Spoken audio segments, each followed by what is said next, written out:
Hello students, our today's lab activity is to study the model of a plant cell. Students, today we will study the model of a plant cell. Here you can see this is the model showing a typical plant cell. So today we will study this model of a plant cell. So we will identify and study the different parts of a plant cell. Here in this model at the top you can see that it is labeled as plant cell. And in this model of the plant cell, the different parts or organelles of the plant cell which are highlighted here are labeled here or marked here one by one. First you can see here number 1, here it is the cell wall. Number 2, chloroplast. Number 3, cytoplasm. Number 4, nucleus. Number 5, nucleolus. Number 6, nuclear membrane. Number 7, mitochondrion. And number 8, central vacuum. So students, now we will identify and study all these different parts or cell organelles of a plant cell individually. So students, in this model of the plant cell, number 1, as it is labeled as cell wall, so first we will identify and study the cell wall. So here in this model, here you can see it is labeled as number 1. So this is the cell wall. This outermost boundary of the plant cell is the cell wall. We all know that. So this cell wall, the outermost boundary is present in only plant cell and it is absent in animal cells. So this outermost part, that is the cell wall, is composed of cellulose, which is a complex substance. So it is mainly composed of cellulose, which is a complex substance and provides structural strength to plants. So the cellulose provides structural strength to plants.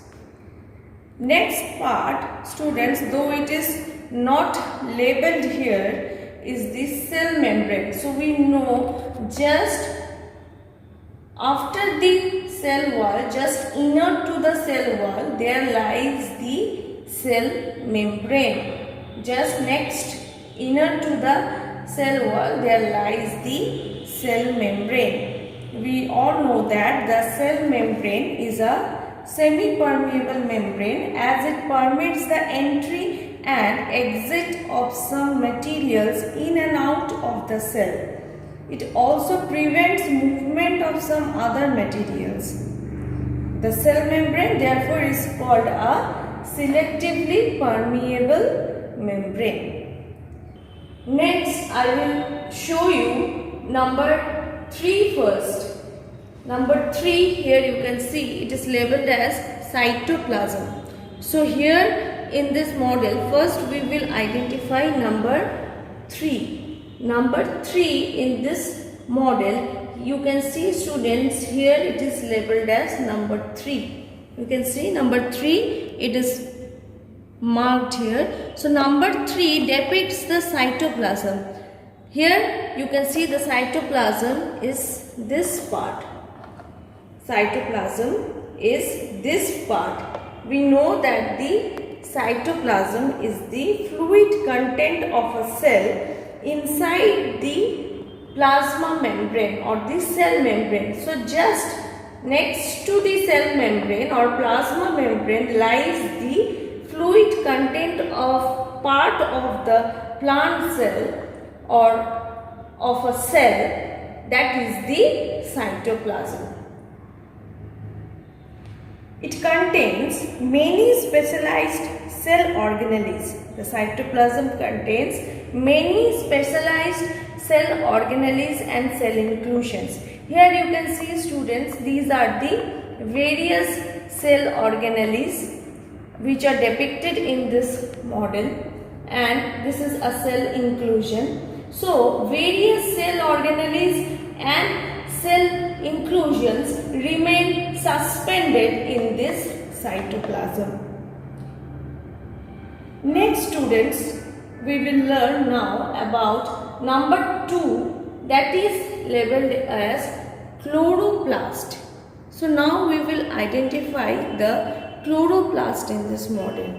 Here, students, you can see this one, this structure, this green color structure, it is labeled as number 2, that is the chloroplast. So this one is the chloroplast.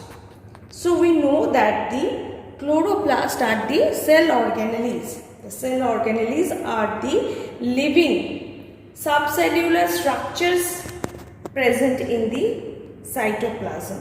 So the chloroplasts are the green plastids which contain the pigment chlorophyll. Other than chlorophyll, several other pigments are also present in it. And we know that the chloroplasts are the site of photosynthesis in plants and so are called kitchens of cell. Next, students, I will now show you number 4, that is the nucleus. Now we will identify number 4, that is the nucleus. Here you can see, students, in this model, this structure, it is labeled here as number 4. It is labeled here as number 4. So this is the structure of the nucleus. This is the structure of the nucleus. So nucleus is also a cell organelle. So this nucleus, by seeing only, students, you can identify that this is the nucleus of an eukaryotic cell. The nucleus controls all the activities of a cell.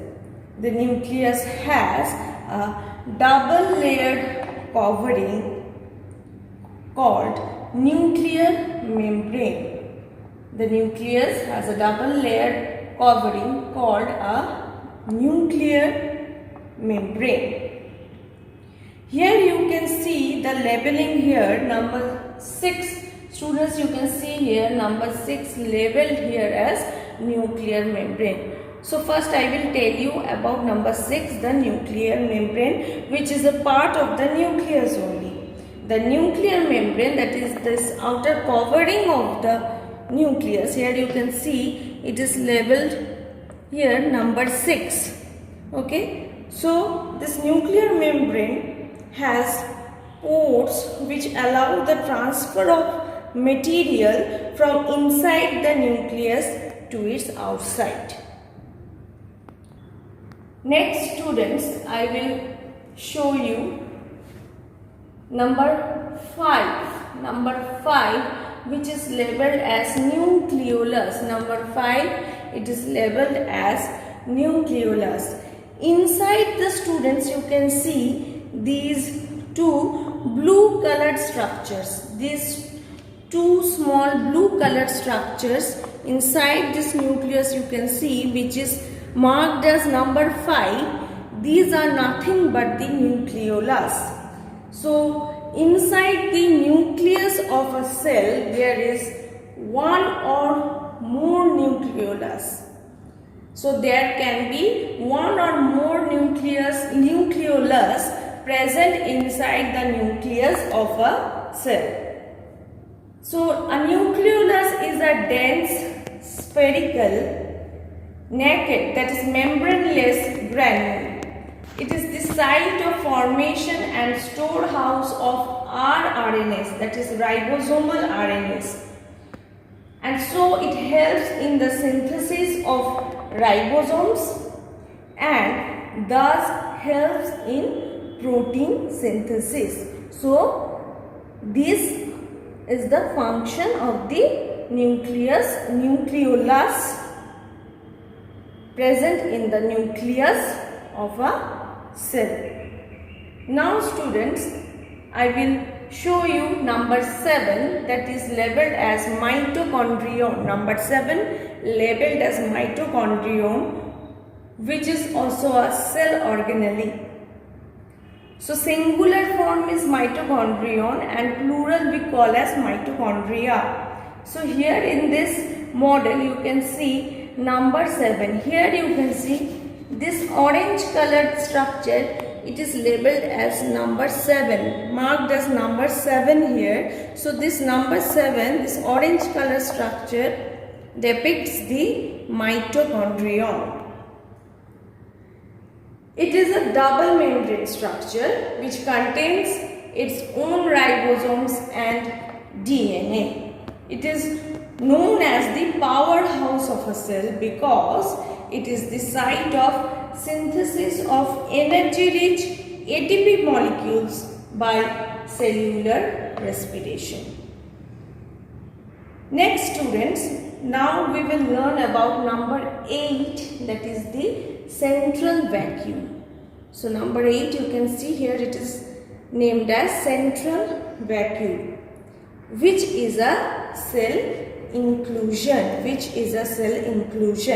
And students, we know that cell inclusions are non-living structures in the cytoplasm. So the central vacuole in a plant cell or vacuoles are actually cell inclusions. Here you can see students, number 8, this big structure.